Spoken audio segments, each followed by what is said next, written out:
o tema hoje, apostasia, o anticristo, arrebatamento e início do milênio.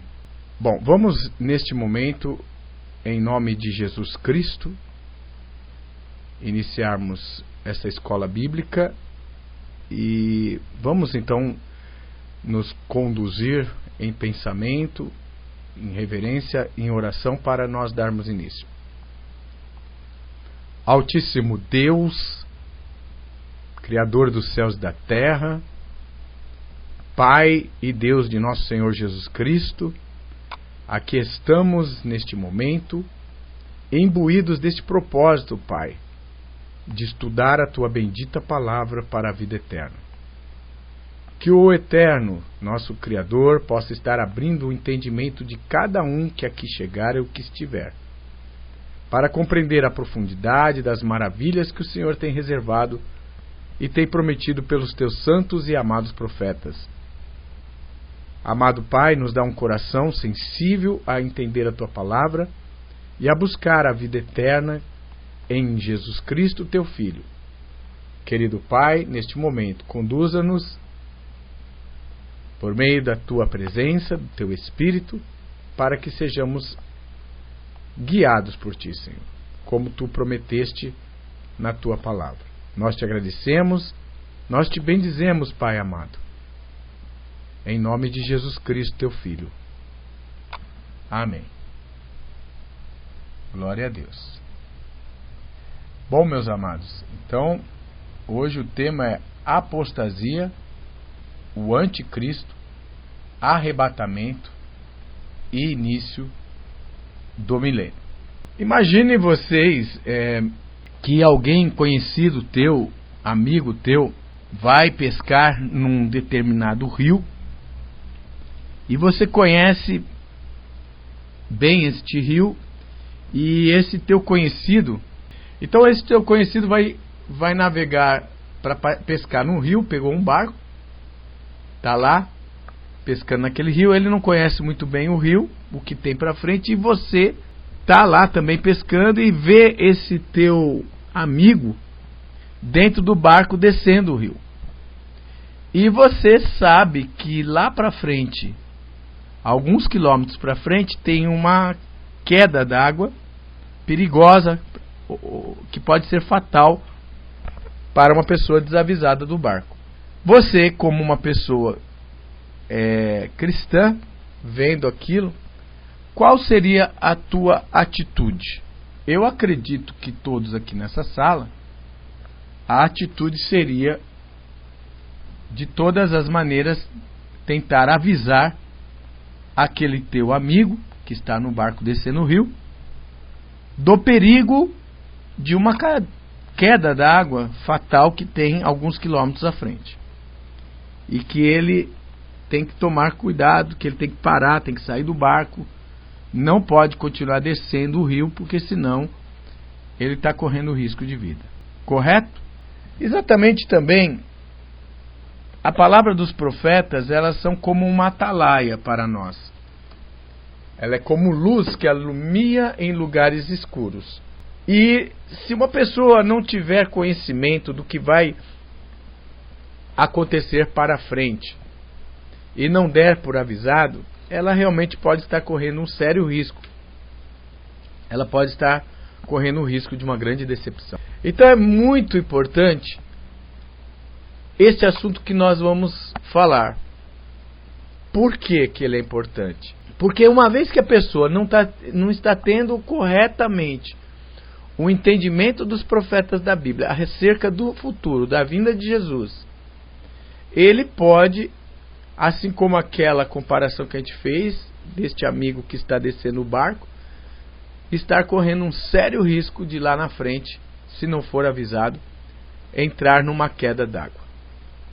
Entrar e correr risco de vida. Bem, então, baseado nisso, nós vamos entrar nesse assunto a respeito do anticristo, a respeito da apostasia, do arrebatamento e do início do milênio. Exatamente por causa do perigo que se tem de uma pessoa ao estar equivocado sobre esse assunto, está correndo o risco de sofrer uma grande decepção. Os apóstolos, eles falaram da apostasia que viria logo após a sua morte.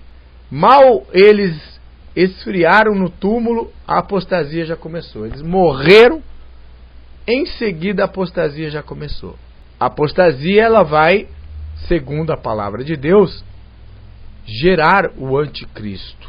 Em Atos capítulo de número 20, versículo de número 28, e 29, o apóstolo Paulo fala da repentina apostasia e divisão e problemas dentro da igreja de Deus, assim que ele partisse.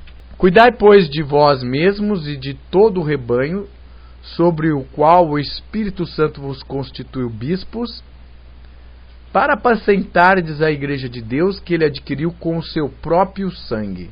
Eu sei que depois da minha partida entrarão no meio de vós lobos cruéis, que não pouparão o rebanho.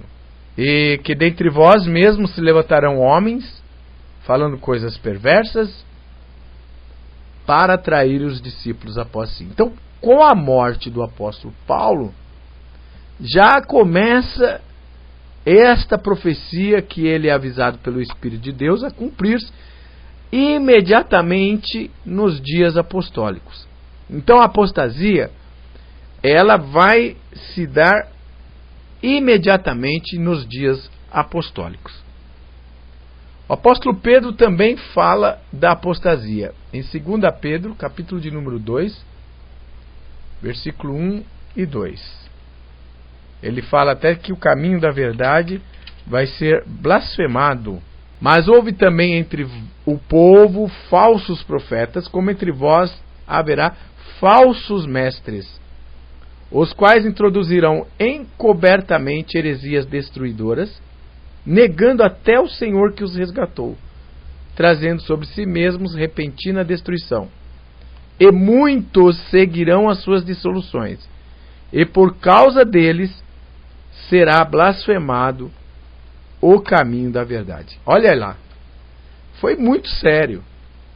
Imediatamente a morte dos apóstolos começou heresias destruidoras corromperem o caminho da verdade, até que o caminho da verdade foi blasfemado.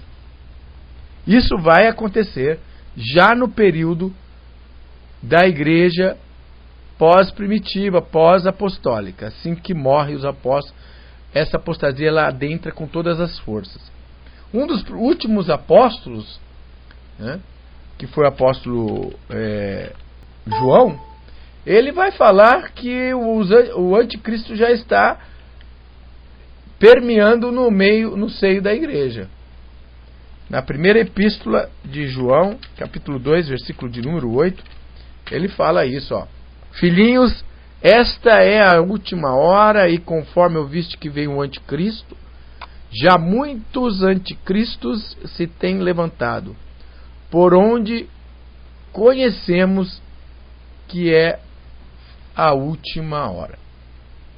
Então, já é reconhecido, até mesmo pelo apóstolo João, que ele está em momentos de última hora, em momento já que está se manifestando a palavra predita pelos apóstolos, ou seja, a vinda da apostasia.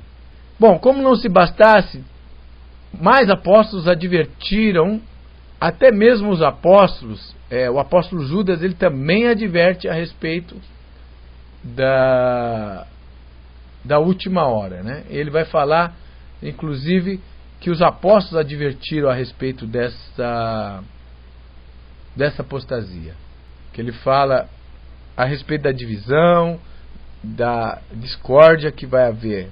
Então está aqui, Judas, verso de número 17. Mas vós, amados, lembrai-vos das palavras que foram preditas pelos apóstolos de nosso Senhor Jesus Cristo. Fala que eles vão converter a graça do Senhor Jesus em licenciosidade, né? São pessoas que vão causar divisões, são pessoas que não têm o Espírito de Deus. Os apóstolos então vão advertir: esses são os que causam divisões, são sensuais e não têm o Espírito. Então, com a morte dos apóstolos, imediatamente começa a apostasia dentro da igreja. A apostasia, isso é importante a gente saber. A apostasia vai gerar o anticristo. Da segunda epístola aos Tessalonicenses, capítulo 2, versículo 1, 2, 3. Ora, quanto à vinda de nosso Senhor Jesus Cristo e a nossa reunião com Ele, rogamo-vos, irmãos, que não vos movais facilmente do vosso modo de pensar, nem vos perturbeis, quer por espírito, quer por palavra, quer por epístola como enviada de nós, como se o dia do Senhor estivesse já perto.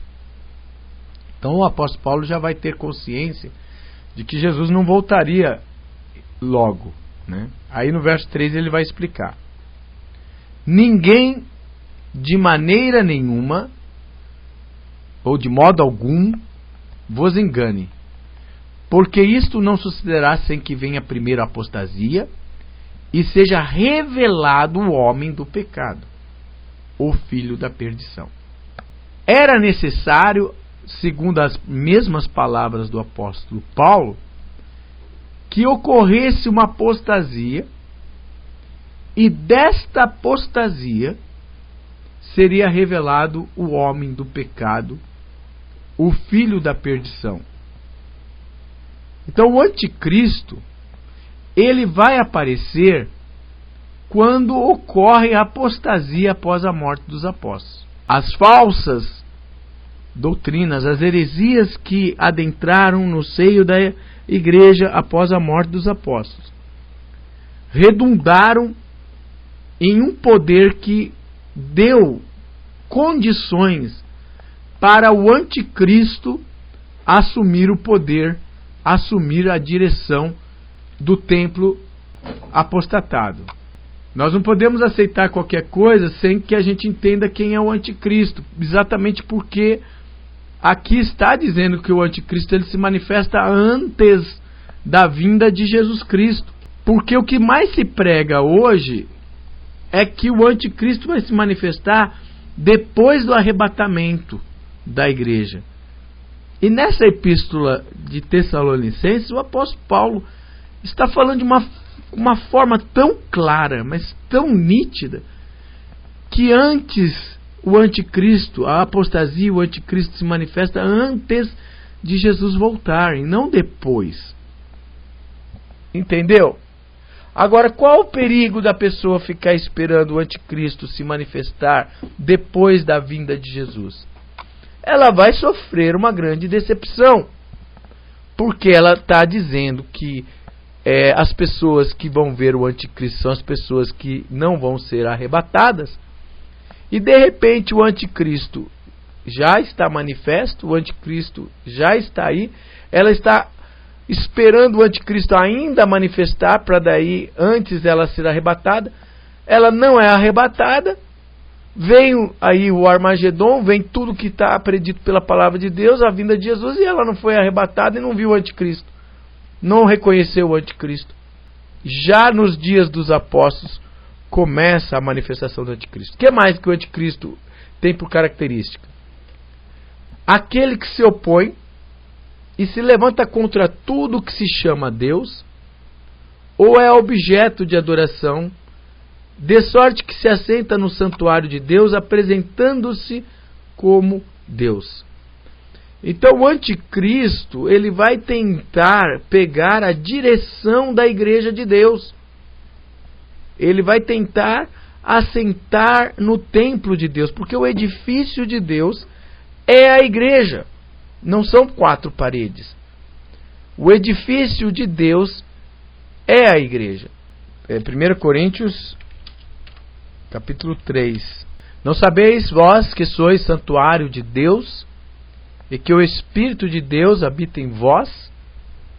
Se alguém destruir o santuário de Deus, Deus o destruirá, porque sagrado é o santuário de Deus que sois vós. Então, o santuário de Deus é a igreja, é o nosso corpo, é a nossa mente. A nossa adoração, a nossa mente é que adora a Deus. O anticristo, ele vai tentar pegar essa adoração para si. Esse reconhecimento que pertence a Deus em nós, o anticristo, ele vai querer pegar para si. Ele vai se tornar objeto dessa adoração. Ele, um simples mortal, vai querer se assentar no trono de Deus e querer para si a adoração que pertence a Deus. Então o anticristo, ele manifesta logo após a apostasia, logo após a morte dos apóstolos. Se vocês podem então perceber, é isso que até aqui nós vimos. Bem, o anticristo e a apostasia. Agora, quem é o anticristo? O anticristo já se manifestou. Ele já está aí desde os dias dos apóstolos até hoje. O anticristo não é um líder mundial que ainda vai vir, vai governar o mundo inteiro, vai pôr um chip em todo mundo, como a maioria estão crendo aí. O anticristo já está governando, a sua doutrina já está tendo ibope e sucesso em todo o mundo. O anticristo já reina plenamente com toda a sua força e já tem pleno reconhecimento com toda a sua força. Alguém faz ideia quem seja o anticristo e qual a doutrina do anticristo? Por que ele tem tanto sucesso, já faz tanto sucesso nos dias de hoje? Então, o anticristo, na tua visão, quem é o anticristo? É alguém que vai vir ou alguém que já existe? Os engenheiros da Havaí falavam que ele era pop, é o papado. O papado é o anticristo que se manifestou com a apostasia, né?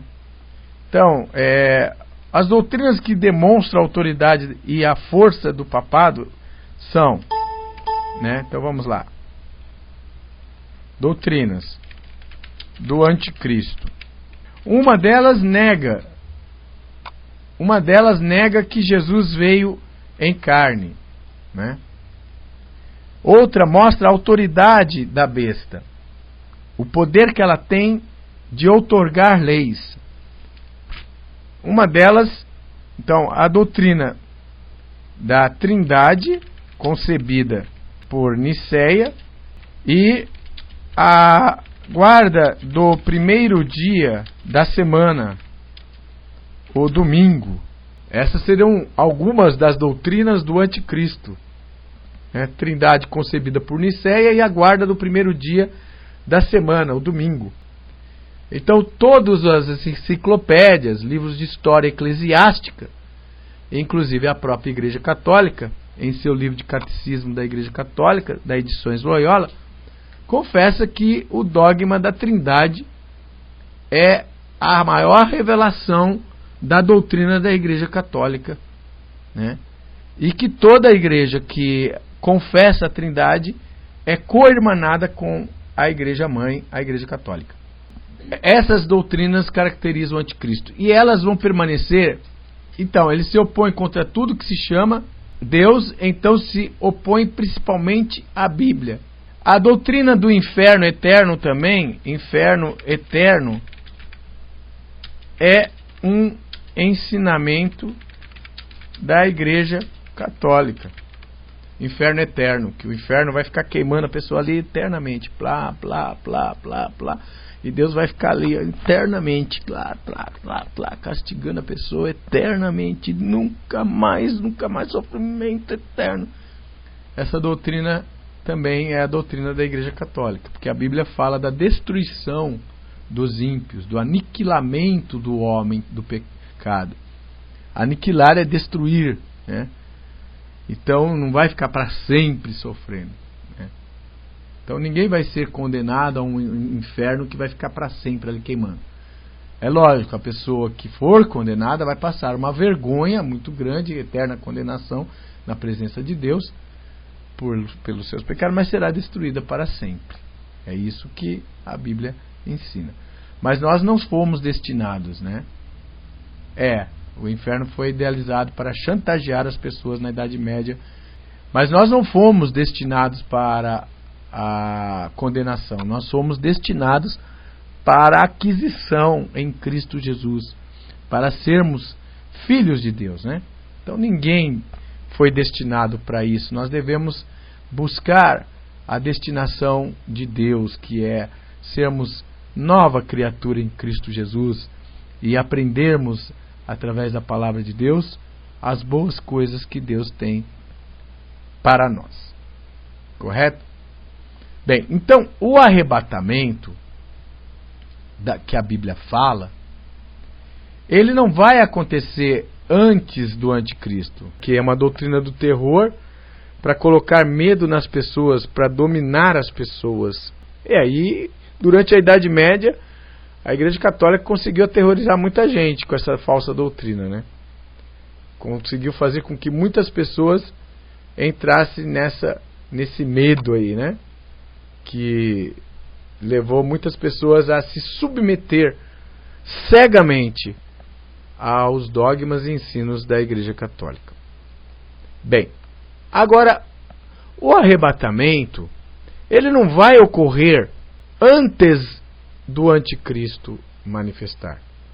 O arrebatamento, segundo a palavra de Deus, vai ocorrer depois que o anticristo já se manifestou. Muito importante isso, muito importante, porque o que mais hoje se ensina no meio pentecostal, no meio das igrejas evangélicas, é que o anticristo vai vir, mas antes do anticristo vir, a igreja é levada para o céu. E daí o anticristo manifesta aqui na terra, num reinado de 7 anos.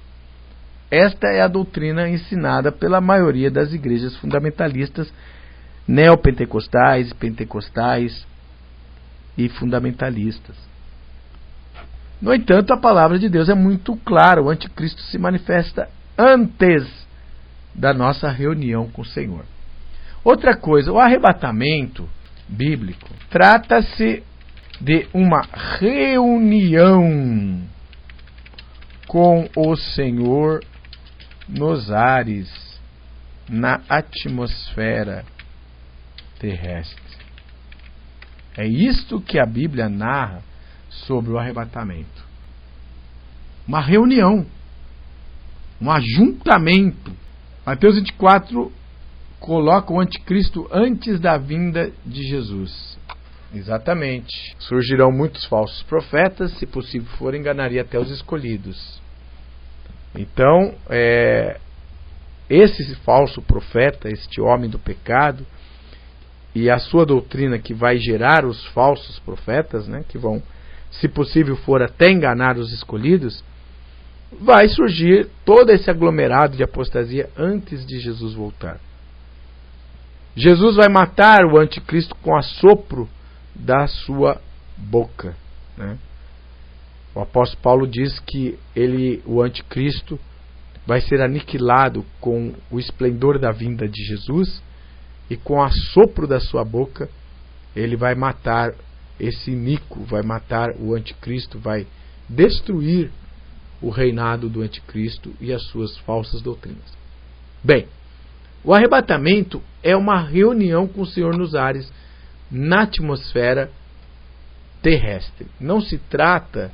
O arrebatamento não se trata, como muitos às vezes até pensam, de que Jesus vai levar a igreja para o céu. Se nós analisarmos o arrebatamento, ele vai se dar dentro do espaço terrestre, dentro da atmosfera terrestre, para um ajuntamento com o Senhor Jesus que está voltando. Pois a Bíblia nos fala apenas de um segundo retorno do Senhor Jesus Cristo para reinar. O livro de Hebreus, capítulo de número 9, versículo de número 27 e 28, só fala de uma segunda vinda de Jesus Cristo. E como aos homens está ordenado morrerem uma só vez, vindo depois do juízo, assim também Cristo, oferecendo-se uma vez para levar os pecados de muitos, aparecerá segunda vez, sem pecado, aos que o esperam para a salvação. Então só há, segundo o registro bíblico, uma segunda volta e aparição de Jesus para reinar. Caso admitíssemos um estágio, seja de 7 anos no céu, no trono de Deus, ou que seja 1000 anos no trono de Deus, Jesus não apareceria ou não se manifestaria apenas segunda vez, mas uma terceira vez para reinar aqui na terra. Então uma segunda vez para levar os crentes para o céu, que seria o arrebatamento no pensamento de quem crê no estágio de 7 anos lá no céu, ou 3 anos e meio, ou mesmo 1000 anos, e uma terceira vez para voltar novamente para a terra para reinar. Então teria uma terceira vinda. E a Bíblia fala que o reino de Cristo já inicia aqui na terra com a sua aparição na segunda vinda de Jesus. Quem fala novamente esse assunto é o apóstolo Paulo em 2 Timóteo capítulo 4, versículo 1, mostrando que a vinda de Jesus já é o início do seu reino. Olha que interessante essa passagem. Conjuro-te diante de Deus e de Cristo Jesus, que há de julgar os vivos e os mortos, pela sua vinda e pelo seu reino. Olha lá. Pela vinda dele já, o reino dele inicia o julgamento no seu reino, na sua vinda. Então, não há nenhum lugar que nós encontremos na Bíblia um terceiro retorno de Jesus Cristo. Não há menção de um terceiro retorno de Jesus Cristo. A Bíblia não nos mostra a terceira vinda de Jesus. Vamos ver o próprio Senhor Jesus falando que na segunda vinda dele, ele já vai reunir as nações aqui na terra e reinar. Isso está em Mateus capítulo 25, 31. Olha aqui, aqui é uma prova de que quando Jesus voltar, ele já inicia o seu reino aqui na terra. Ele reúne a igreja nos ares, porque o arrebatamento é uma reunião nos ares, e já desce para reinar. O retorno de Jesus, a aparição de Jesus Cristo, a volta de Jesus para aparecer, para voltar aqui, né? Porque ele veio, nasceu aqui, e agora ele vai voltar, né? Quando, pois, vier o Filho do Homem na sua glória, olha lá, e todos os anjos com ele, então se assentará no trono da sua glória, olha lá. Ele vem com glória e já se assenta no trono da sua glória. Diante dele serão reunidas todas as nações.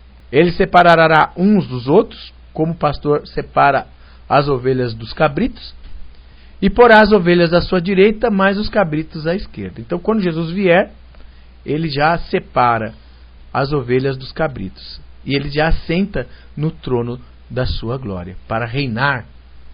Então, a aparição de Jesus Cristo é para reinar sobre a terra. Então, o encontro da igreja nos ares é uma reunião.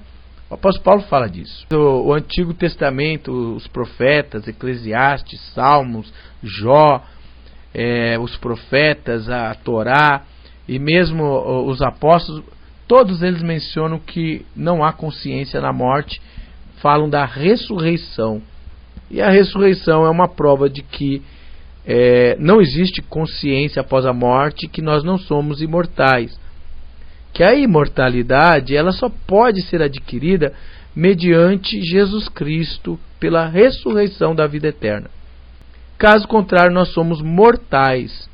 Nós não somos imortais. Para ter um inferno eterno, o homem teria que ser imortal, inerentemente imortal. E a Bíblia, de Gênesis a Apocalipse, se apresenta em quase todos os lugares da Bíblia o homem como mortal. A imortalidade só é adquirida através de Jesus Cristo. Bom, agora qual a importância não a questão de ir para o céu, ou enfim, a importância de nós sabermos discernir a face do tempo e os acontecimentos pela luz dos profetas. Isso o apóstolo Paulo fala que é importante saber, sim. Por que é importante saber discernir, né? Olha o que diz aqui o apóstolo Paulo em 1 Tessalonicenses capítulo 5. Então o apóstolo Paulo ele diz que é importante nós sabermos discernir as coisas pelos profetas. Diz assim: mas irmãos, acerca dos tempos e das épocas não necessitais de que se vos escreva, porque vós mesmos sabeis perfeitamente que o dia do Senhor virá como vem o ladrão de noite. Pois quando estiverem dizendo paz e segurança, então lhe sobrevirá repentina destruição, como as dores de parto àquela que está grávida, e de modo nenhum escaparão. Então a gente vai perceber que o apóstolo Paulo fala que é importante, porque se a pessoa não estiver se certificando dos acontecimentos que vão ter, ela vai ser enganada, porque Jesus vai vir como ladrão da noite, né? Se Jesus vai vir como ladrão de noite, só não vai vir como ladrão de noite para quem? Para quem estiver inteirado das coisas de Deus. Então, quando nós começamos aqui aquela comparação de que se uma pessoa está navegando num rio e você conhece aquele rio, e é um amigo ou é uma pessoa que você tem que avisar porque ela corre perigo de vida lá na frente, então o que você vai fazer? Você vai avisar aquela pessoa a respeito do perigo que ela está correndo. Então a mesma coisa, pela palavra dos profetas, é importante nós sabermos os acontecimentos para que não corramos perigos de ser enganados até mesmo pelo anticristo. Porque quem não conhecer o anticristo e não souber discernir quais são as doutrinas do anticristo e quais os enganos que estão sendo pregados a respeito de doutrinas vindas do anticristo, vai sofrer uma grande decepção. É isso que nós estamos procurando falar. Então a pessoa está esperando ir para o céu, o reino vai ser na terra. A pessoa está esperando vir um anticristo político, mas antes ela vai ser arrebatada. Ela não é arrebatada, o anticristo vem e ela entra em desespero. A pessoa está esperando ser arrebatada antes do Armagedon, acontece o Armagedon, ela não foi arrebatada. Dá um desespero também. Enfim, qual é o problema sério que existe de uma pessoa não estar se certificando a respeito? Isso, ela deve se preparar, senão ela vai ficar igual às virgens loucas, que não tem discernimento e vai faltar o azeite na lamparina, a unção, conhecimento, a palavra, e ele vai ficar igual doida. Bom, pessoal, então, definindo, a apostasia já começou desde os dias apostólicos. O anticristo vai surgir dessa apostasia. Bem, a apostasia já ocorreu, o anticristo já está aí, o arrebatamento não é, segundo a Bíblia, para levar para o céu, mas se trata de uma reunião. Isso nós vamos ver também em Tessalonicenses capítulo 4, né? Fala da ressurreição dos santos e da reunião nos ares com o Senhor Jesus, nas nuvens. A pessoa deve se preparar, exatamente. Dizemos, pois, isto pela palavra do Senhor, que nós, o que ficarmos vivos para a vinda do Senhor, de modo alguma precederemos os que já dormem. Porque o Senhor mesmo descerá do céu, com grande brado, a voz do arcanjo, ao som da trombeta de Deus, e os que morreram em Cristo ressuscitarão primeiro. Então se dá a ressurreição dos santos, se dá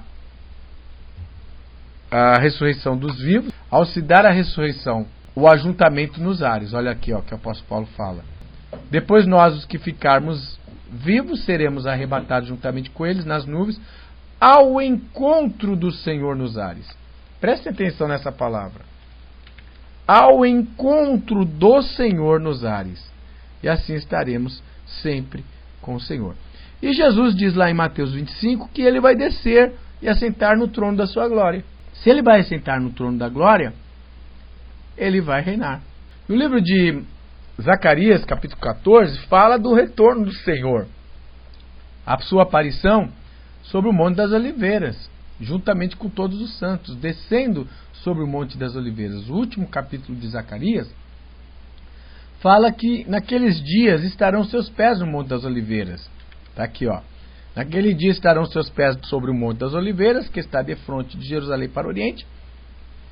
Se o Monte das Oliveiras será fendido pelo meio, do Oriente para o Ocidente, haverá um vale muito grande, e metade do monte se removerá para o norte, e a outra metade dele para o sul. E agora a aparição, então, do Senhor juntamente com seus santos. Fugirei pelos vales dos meus montes, pois o vale dos montes chegará até Azel. Fugireis assim como fugiste de diante do terremoto dos dias de Uzias, rei de Judá. Então virá o Senhor, meu Deus, e todos os santos com ele. Olha lá. Todos os santos com ele. Não houve a reunião nos ares? O apóstolo Paulo não fala do arrebatamento para encontrar com ele nos ares? Agora o Senhor descendo no trono da sua glória em Jerusalém, todos os santos com ele. Mesmo porque essa foi a promessa lá no livro de Atos, quando Jesus ascendeu para os céus. Atos capítulo de número 1, nós vamos ver claramente que quando Jesus estava ascendendo para os céus, essa foi a promessa que foi feita. Ó, tendo ele dito essas coisas, foi elevado para cima, enquanto eles olhavam, e uma nuvem o recebeu, ocultando-o a seus olhos. Estando eles com os olhos fitos no céu, enquanto ele subia, eis que junto deles apareceu 2 varões vestidos de branco. O que vão prometer esses 2 varões de branco? Verso 11 e 12. Aqui está o segredo do arrebatamento. Os quais lhe disseram: varões galileus, por que ficais aí olhando para o céu? Esse Jesus que dentre vós foi elevado para o céu, há de vir assim como para o céu vestir. Então voltaram para Jerusalém, do monte chamado das Oliveiras, que está perto de Jerusalém, a distância da jornada de um sábado. Então do monte das Oliveiras ele tirou os pés, ascendeu para as nuvens. Das nuvens ele colocará os seus pés no monte das Oliveiras. Essa distância de uma jornada de um sábado, ela equivale a mais ou menos o quê? Acho que é 1,5 km, mais ou menos, estádios, né? A profecia diz que naquele dia estarão seus pés sobre o Monte das Oliveiras, cumprindo o que o anjo disse. O próprio profeta Zacarias, milhares de anos antes desse anjo prometer, confirmar, está confirmando que o Senhor vem e os seus pés tocam no Monte das Oliveiras. E aí o reino será sobre toda a terra. Zacarias 14, versículo 9, após Jesus tocar os seus pés sobre o Monte das Oliveiras e estabelecer seu reino no trono da sua glória em Jerusalém, diz que o Senhor será rei sobre toda a terra. Aqui, ó, Zacarias 14, verso 9. E o Senhor será rei sobre toda a terra. Naquele dia, um será o Senhor e um será o seu nome. E para finalizar, o livro de Apocalipse diz que nós vamos reinar com Jesus sobre a terra durante este período em que seremos reis e sacerdotes. Apocalipse 5, verso 9 e 10 fala da igreja e do reino de Cristo. Cantava um cântico novo dizendo: digno és de tomar o livro e abrir seus selos. Quem é digno? É Jesus, né? Porque foste morto e com teu sangue compraste para Deus homens de toda a tribo, língua e povo e nação. E para o nosso Deus os fizeste reino e sacerdotes, e eles reinarão sobre a terra.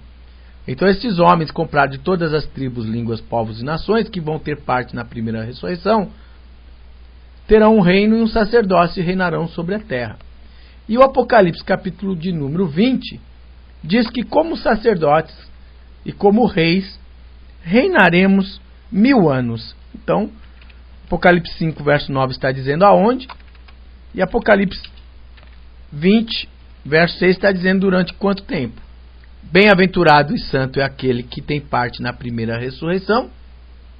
Sobre estes não tem o poder a segunda morte, mas serão sacerdotes de Deus e de Cristo, e reinarão com ele durante os 1000 anos. Então tem 2 categorias de pessoas no milênio: Eu acredito que pela palavra de Deus tem duas categorias de pessoas no milênio. Os que receberam a ressurreição da vida eterna, que serão reis e sacerdotes, e vão reinar. E os que vão ser reinados, quer dizer, as nações. Por isso que o diabo será preso. Apocalipse 20, versículo de número 3, que o diabo é preso para que não engane mais as nações. Porque a obra do diabo é enganar as pessoas, é enganar as nações. Então ele vai ser preso no início do milênio para não enganar as nações, sob as quais os reis e sacerdotes de Cristo, que é a igreja triunfante, glorificada, irão reinar. Correto? Bem, terminamos aí uma explanação resumida, sucinta, da posição bíblica. Se a apostasia tem uma identidade, então o povo de Deus tem uma identidade. Qual seria essa? Muito bem.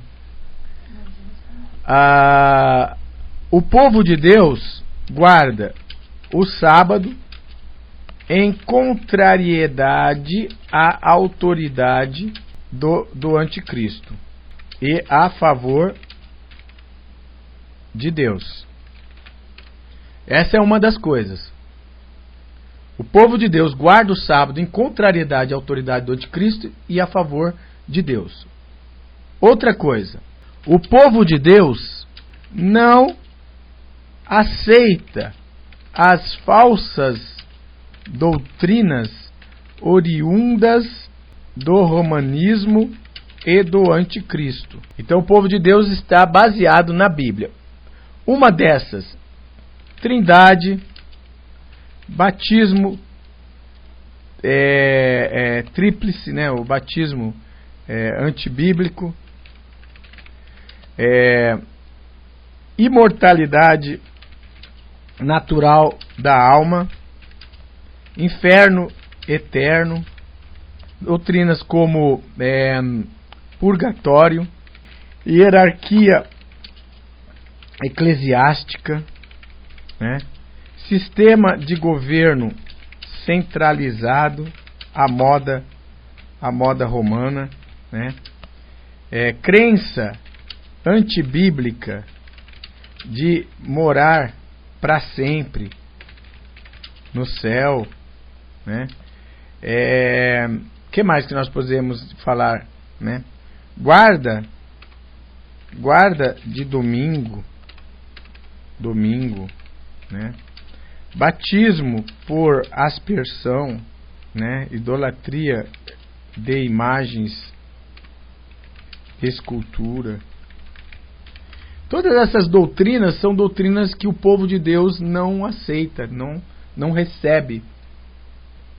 O povo de Deus não é trinitariano, é monoteísta, unitário. O batismo do povo de Deus é em nome do Filho de Deus. O povo de Deus não crê na imortalidade natural da alma, mas que a alma é mortal. Não crê em inferno eterno, não crê em purgatório, não aceita a hierarquia eclesiástica, não adota sistema de governo centralizado, a moda de Roma, né? Igreja mãe, igreja sede, né? Não aceita o domingo como dia de guarda, né? Não aceita essa doutrina de morar para o céu, ir lá para o céu, morar lá no trono de Deus, que o reino vai ser sobre a terra, o evangelho do reino. Batismo por aspersão, o batismo é por imersão. Idolatria de imagens, escultura, esse tipo de coisa. Tudo isso o povo de Deus não aceita. Então, característica do povo de Deus. Povo de Deus. Características. Guarda dos mandamentos de Deus. Mantém o evangelho na sua pureza apostólica e bíblica, né?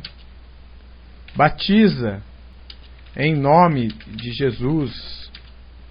É um povo unitário e monoteísta.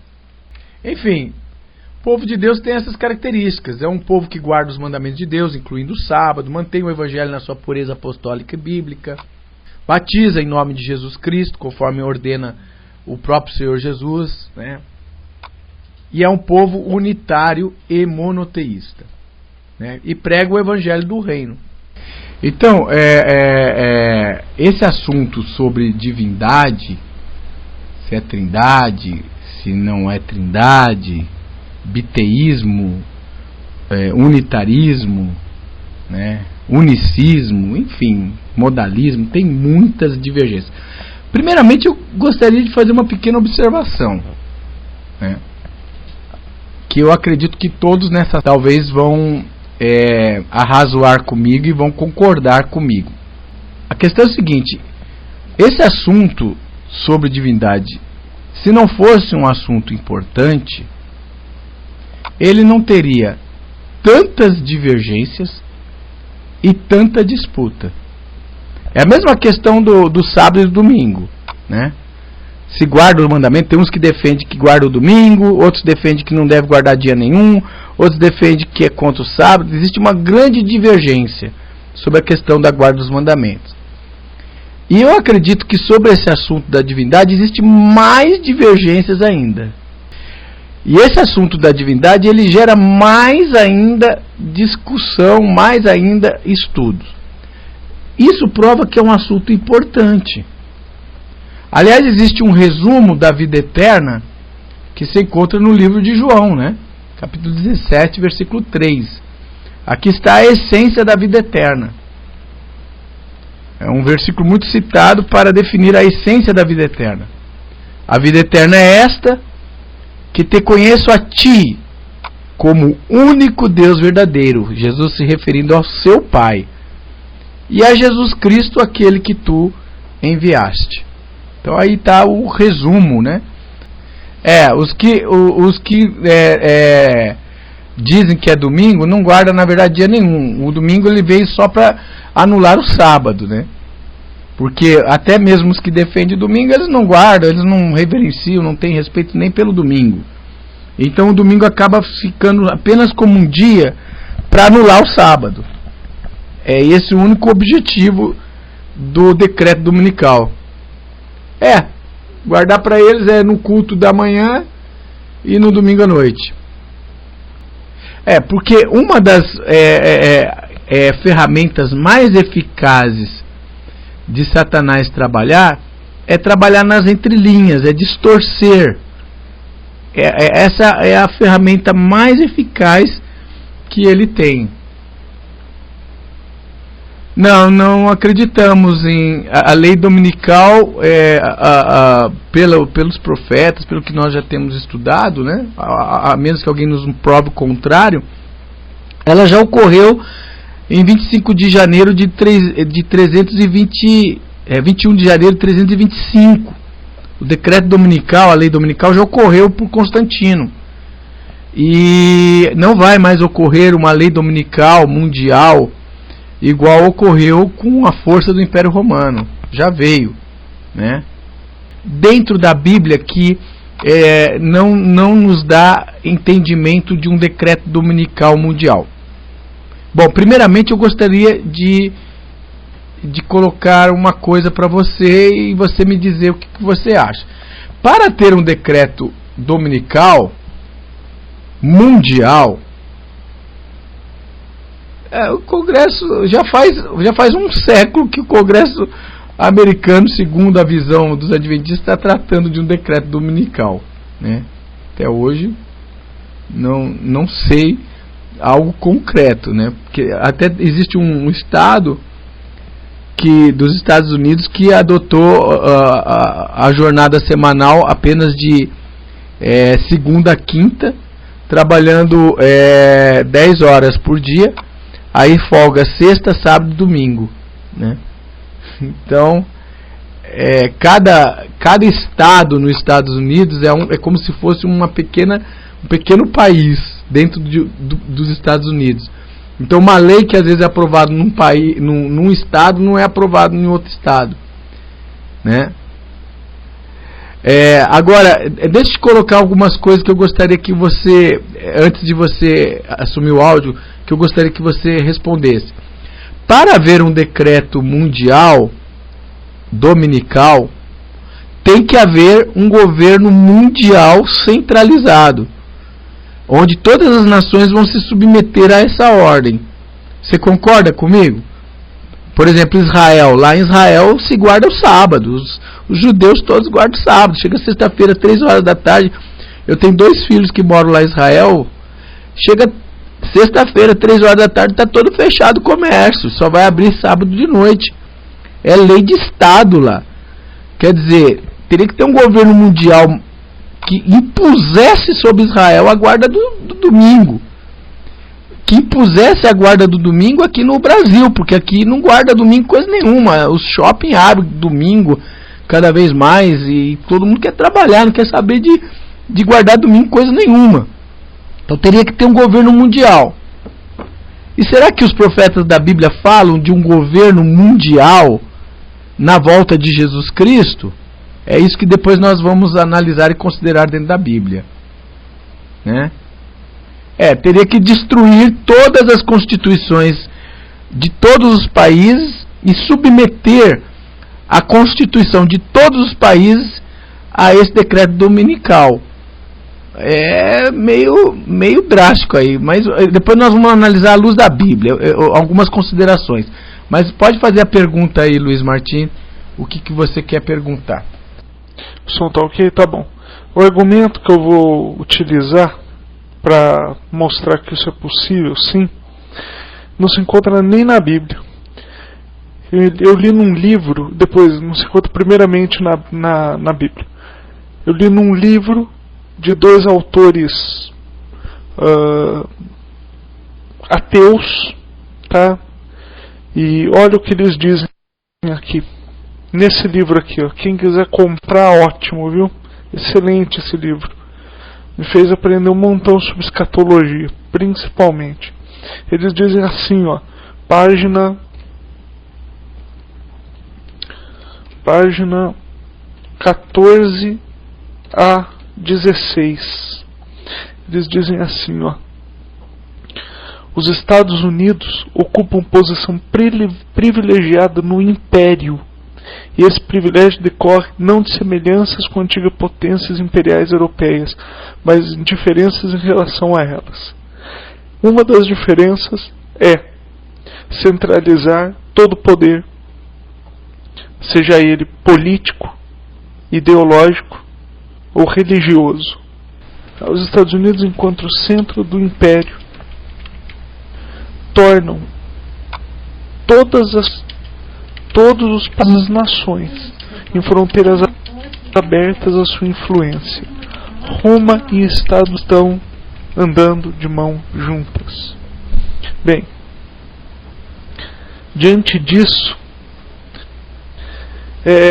não é intenção não, Flávio, não é intenção não. Diante disso, eu acredito sim haver uma possibilidade na união disso tudo.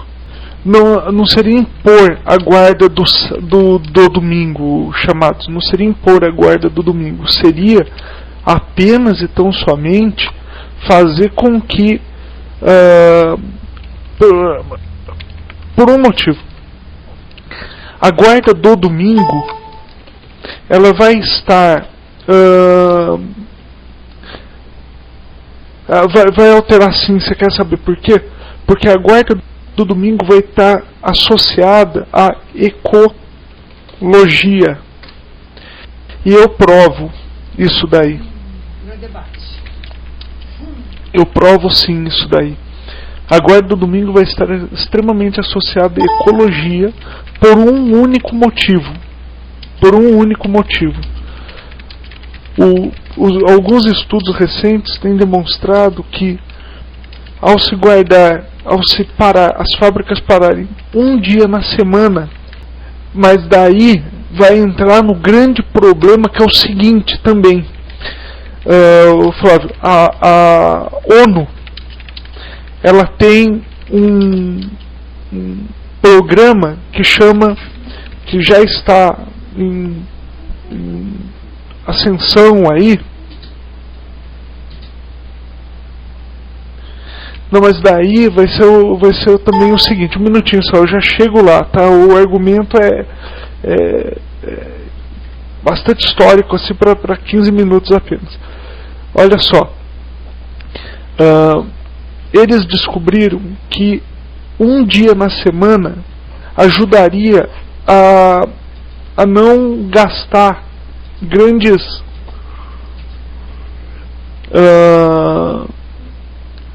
recursos da natureza. A ONU, ela tem o sábado, ela está pensando numa maneira do mundo ajudar a reconstrução de países destruídos, impondo uma taxa nas vendas sabáticas, tá? Tudo que for vendido no sábado, uma parcela disso vai ser destinada à ONU, para que a ONU possa reconstruir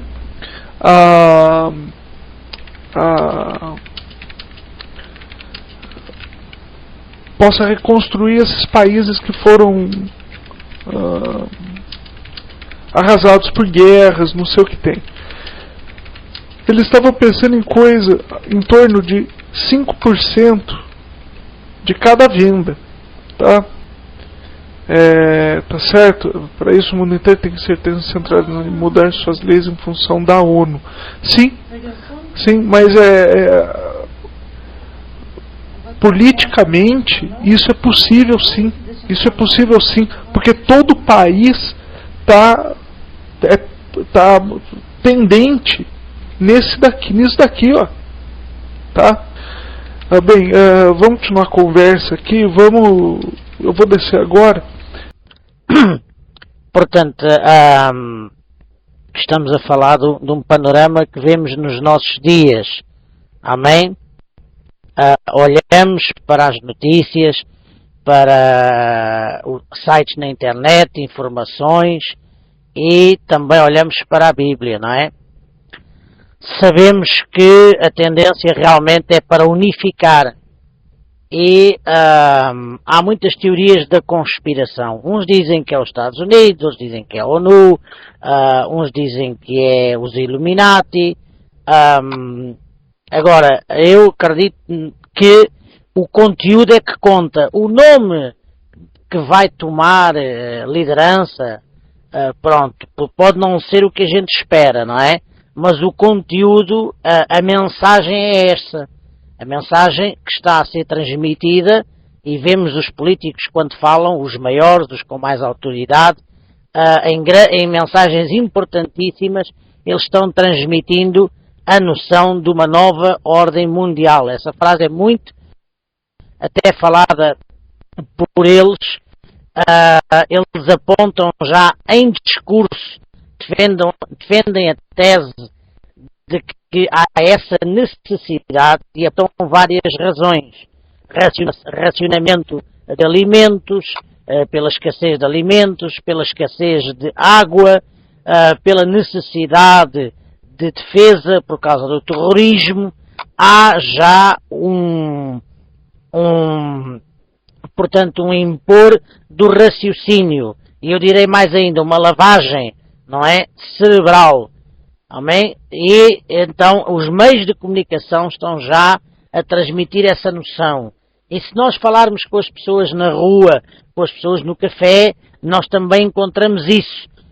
Ao evangelizarmos, é hoje em dia comum dizermos que a nível religioso as pessoas responderem: bom, não interessa o que nós lhe chamamos, se é Alá, se é Buda, se é Deus, porque só há um.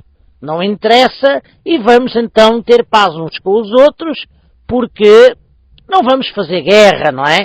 Há poucos anos os católicos disseram que os muçulmanos seriam a outra face de Deus. Eles já em discursos públicos chamam aos irmãos oficialmente muçulmanos, depois de terem também aceitado os evangélicos como irmãos, terem aceitado uma data de situações como irmãos. Então eles dão um dos argumentos oficiais em discurso, é o seguinte, eles dão o exemplo de uma montanha.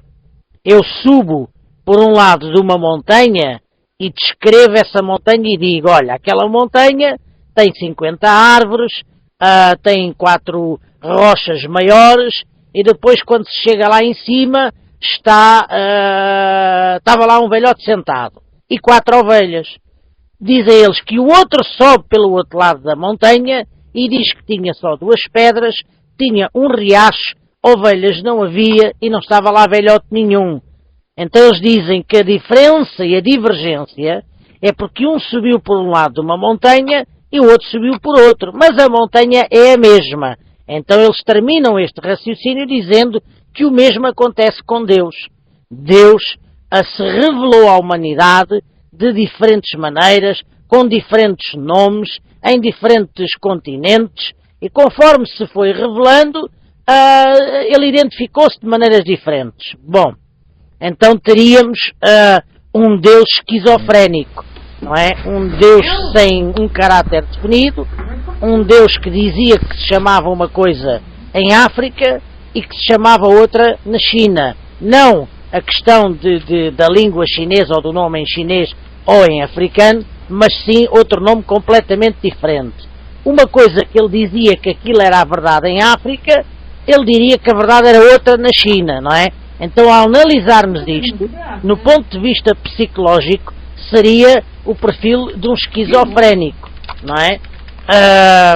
E aqui o argumento que eles usam é: não vamos fazer as guerras, porque a guerra vem das diferentes religiões. Para que nós dizermos que a Deus é desta maneira e não daquela? Se o outro acredita de outra maneira, o que importa é ter fé.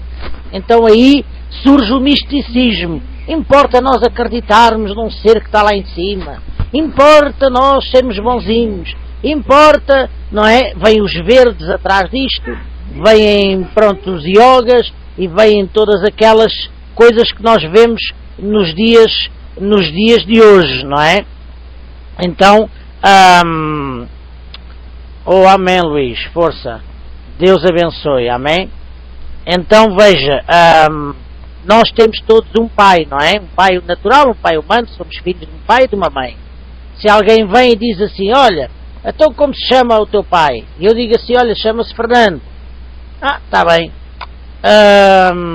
Depois vem um e diz assim: não, o teu pai chama-se Joaquim. Chama. Está bem. Vem outro e diz: não, o teu pai chama-se António. Sim senhora, tudo bem. Quer dizer, e eu vou deixando que aquela pessoa que me gerou, não é? Que tem um nome, que tem uma identificação, que mora num sítio, não mora em 10, que nasceu num país, não nasceu em 20, não é? Seja descaracterizado a tal ponto que já não se sabe o que é, não é? Então, a lógica que eles dão não é bíblica e vai de encontro à necessidade que as pessoas hoje têm de não se quererem chatear umas com as outras e que não quererem ser teimosas. A religião não se discute, cada um tem a sua fé e, portanto, é legítimo, não é? Não só o outro querer de outra maneira, mas impor que portanto, seja unificado uma situação. E quem é que vai ficar de fora deste grupo? São exatamente aqueles que, e é contra estes que esta lógica está, que conhecendo o verdadeiro Deus, não podem em boa consciência concordar que ele seja um lagarto, como em alguns países, ou que seja uma vaca, como na Índia, não é? Então, quem vai ser, e é a tese deles, é que os verdadeiros filhos de Deus, não é? Aqueles que seguem o Messias, aqueles que acreditam no Deus de Abraão, de Isaac e Jacó, não cedem, ficam na sua fé, acreditam num Deus desta maneira e não de outra, e dizem eles acham que são os únicos que têm a verdade. Não é? Então somos incómodos para essas pessoas. Somos incómodos para aqueles que querem aceitar tudo e todos, não é? E não querem ter uma definição concreta, não é? Querem andar a seu belo prazer. Hoje andam no yoga, amanhã andam noutra religião e vão passando por ali e está tudo bem, têm todos comunhão uns com os outros porque comem todos do mesmo tacho, não é? Quem é que não vai nisso? São os verdadeiros filhos de Deus que conhecem e sabem que Deus é um Deus verdadeiro, se revelou aos homens de uma maneira e que é um Deus que não dá a sua glória a mais ninguém, não é? E que classifica aquilo que acontece sobre revelações e sobre outros deuses como sendo falso, como sendo uma mentira do inimigo das nossas almas que nos levaria à perdição. Então, nos dias de hoje nós vemos o desenvolver de um aqui em Portugal costuma-se dizer Maria vai com todas, não é? É para estar tudo bem, não vamos fazer guerra, é para aceitamos tudo, se aqueles querem ser maricas, a gente não só tem que aceitar como nem sequer pode falar contra, não há problema, troca-se as palavras onde diz que pronto, que Deus condena, que Deus não aprova, que é pecado, a gente não fala nisso nas igrejas, faz assim um acordo assim, todos temos paz, e esta é a lei que está a ser aprovada, este é o sentimento que está a ser espalhado desde a televisão até à mesa do café. Para quê? Para unificar, para enganar, para trazer então a preparação de uma necessidade de ter a mesma linha de pensamento, só que uma linha de pensamento fácil de impor, porque não importa como tu pensas, desde que não critiques o outro. Pensa como tu quiseres, não critiques o outro. Porquê? Não é para eles não falarem, é para nós, filhos de Deus, não podermos trazer a verdade. Não podemos dizer homossexualidade é pecado, porque se dissermos, já nos dias de hoje é crime, não é? Por exemplo, eu estou a fazer um crime real, agora neste momento, aqui no Paulo Talk. Porquê? Porque o Paulo Talk diz que não é permitido falar contra, não é que eu esteja a falar contra, mas definir o homossexualismo como pecado é uma ofensa para aqueles que são homossexuais. Então, as leis do Paulo Talk, as leis dos países, a lei da internet, a lei dos sites, já está marcada, chamar pecado seria crime. Pois, exato, é o que a Bíblia diz e a gente não pode, oficialmente, em alguns países, já não se pode pregar. Não é que cada vez que se prega se vá preso, mas não se pode pregar a mensagem a dizer que homossexualidade é pecado e Deus está contra.